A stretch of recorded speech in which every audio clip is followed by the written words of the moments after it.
Okay, class dismissed.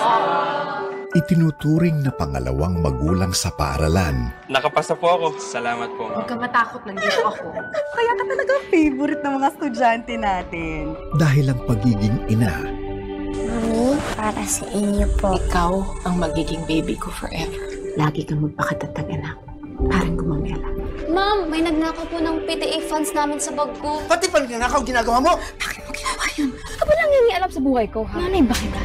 hindi lang nasusukat sa dugo. Hindi mangyayari yung kay Angel kung nakinig ka lang sa akin. Ano ko sa Marisa? Eh paano ako? Minahal ko si Angel na parang akin. Pero wala pa rin akong karapatan.